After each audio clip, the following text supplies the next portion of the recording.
through shooting. I went through a process.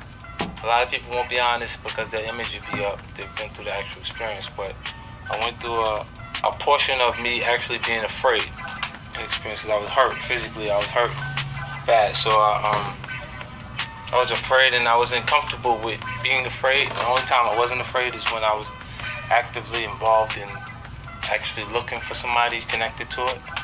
You look at the bushes. When I see the bushes, I look through the bushes.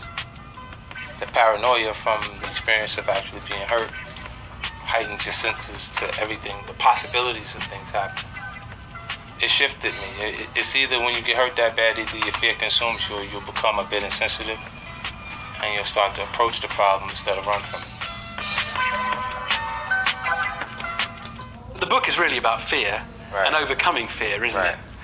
And I just keep thinking fear can be quite good. You know, I don't want to stop. I don't want to stop myself doing silly things. You can have a slight paranoia that helps you be aware of situations, and even in the 48 Laws of Power that Robert wrote, there's some things in there that you might feel like are evil, but you need to be aware of them because someone else's intentions might be very well what that law of power is. You know, so. Like when I got a chance to talk to him, we even brought it down to the perspective of a person that's in a staff meeting that is watching someone else raise their hand to answer a question that they know the answer to. And that means that person deserves to be ahead of you in life because your fear of being wrong at that point is not allowing you to create your value in the workspace. Have you overcome fear? I mean, you were shot 9 times in the year 2000. In terms of dealing with fear, I suppose you're not scared of anything after that, are you? Well, when you're in life-threatening situations, it makes you a little more conscious of death. You know, and the more that you are aware of your fate, the higher the probability you have a chance to live.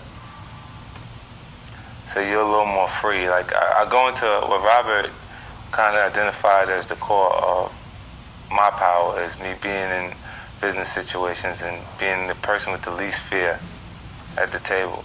And that's because I weigh these things up against my biggest losses in my life. So like the loss of my mom is the biggest thing that I've experienced. So walking into a room, even at the worst possible scenario, it won't damage me to the point or hurt as much as that hurt it. So I'll go in there in a secure space, able to speak and ask the questions, and I'd rather feel like I'm unaware for the moment within those quarters than to feel like I'm unaware in a losing situation. I mean, the book does describe some fairly nasty incidents. I mean, just in a chapter about the Hustler King, you slash the face of a rival's assistant who's out to hurt you. Yeah. I mean, looking back on all of that, I mean, how do you sort of feel? Because you've just moved so far away from that now. Yeah, I did. But, you know, like, I think the things you go through make you who you are. So I don't regret those things. I don't regret them because I don't think I'd be who I am today if I wasn't exposed to those situations. If you ask me those are unfortunate situations that I've had to experience. And if I had a choice, I would have definitely went in a different direction. I might have wanted to go to school for business instead of having to go through this portion of my life. But tough lesson, yeah. Yeah, but under those circumstances, when you're in an environment where you meet aggression with aggression, or you're deemed weak, and the weak becomes the prey, you gotta kind of back people off of you at different points. And it really felt like that in that. Literally. Yeah. And when you're willing to go as far as further than the other guy, you always prevail. You always end up on top. It's like the kid in the schoolyard that doesn't want to fight always leaves with a black eye, because as soon as the other kid identifies he doesn't want to fight, he hits him. But this is back to the negative view of human beings. Yeah, I mean, I never wanted to fight, but kids. Actually, I did get hit at school a little bit, but not very much. But when they say no, I really don't want to do the pop. That's when you get hit. You just gave the other guy enough confidence to hit you at that point. Especially when there's a bunch of kids behind him jumping up and down saying, "Whoop him." You know, like those experiences from when I was really small, I identify with that. So I never been in a space or those situations where even if I didn't want to fight, I didn't show them. So we met a couple years ago. Surprisingly or not, we got along. We had like an interesting rapport. And so we decided to do a book together. Right. And what I do when I write a book, whether it's about power, seduction, or war, I take the most powerful people in their field and I kind of break them down. I figure out what is the essence of them, what's the core of their success. I call it their power center of gravity. Right. So I decided I would do that with you. And so after a couple of months of following you around, I decided that the secret to your success, your power center of gravity, is your fearlessness. So in any kind of situation where you're interacting with people, you're the one that has less fear than they do. And that gives you like a constant strategic advantage. You're able to adapt to the situation, to take risks when other people are afraid of it. And this is, to me, the source of your power. And so this is the subject of our book, The 50th Law, the power that anybody can have in life if they assume this fearless approach.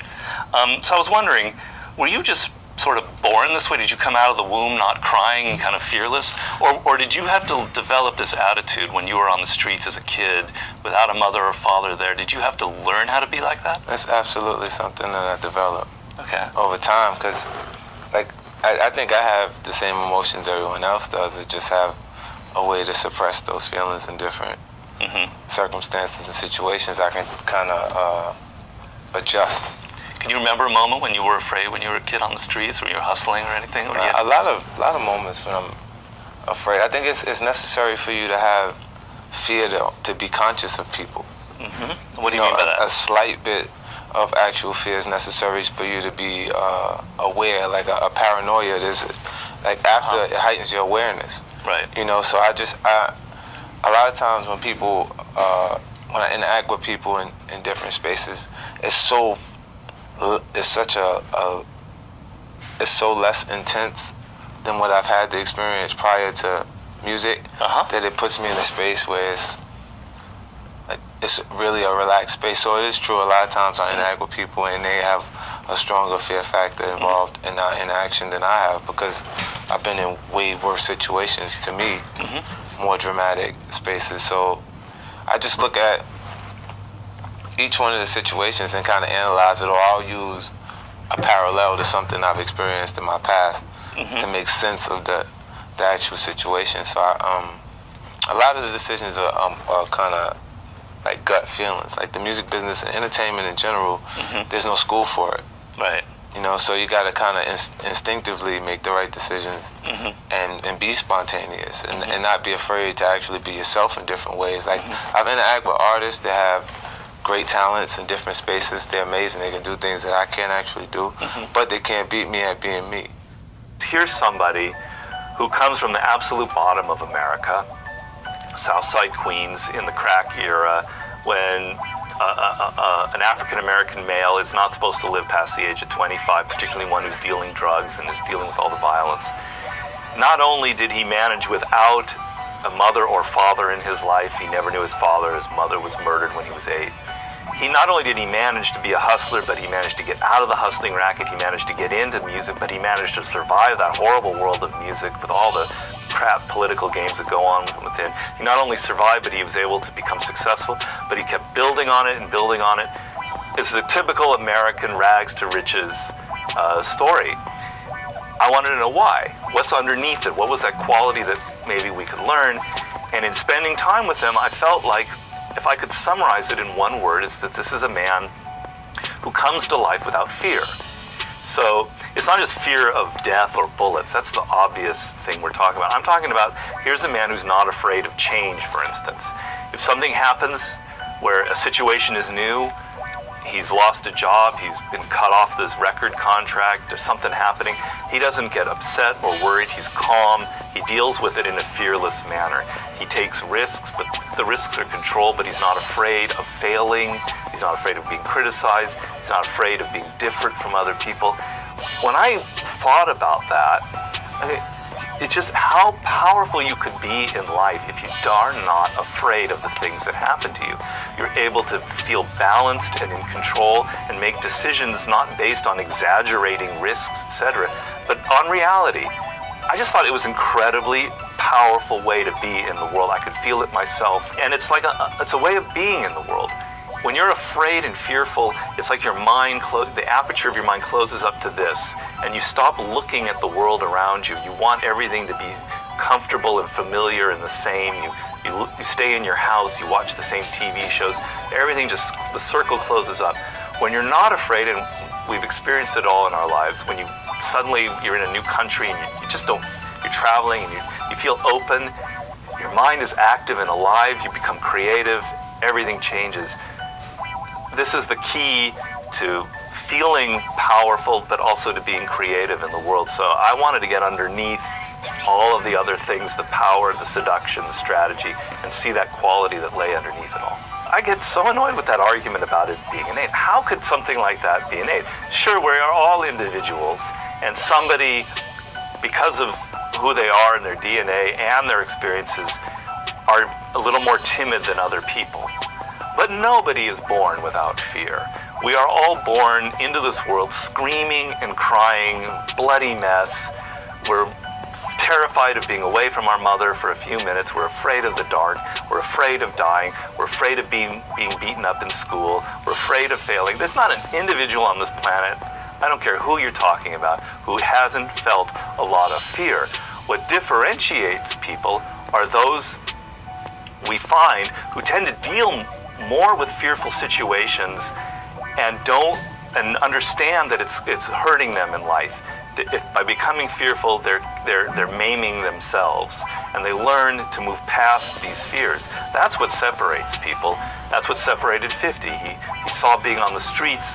If he was afraid, it was just going to mess him up. People could read it off him. He'd get conservative. It wouldn't work. And so he learned that he had to teach himself to not be fearful in any circumstance in life. Everybody has the capacity to be more realistic and realize that the reason they're holding on to that bad job, it's not because they're being realistic or prudent or being a good worker. It's because they're afraid. They're afraid of change. They're afraid of leaving something. They're afraid of anything unfamiliar. It's fear. When you understand the fear, then you can begin to move past it. So when I hear the people say it's innate, you can't learn it, I just want to hit them in the head. I don't know.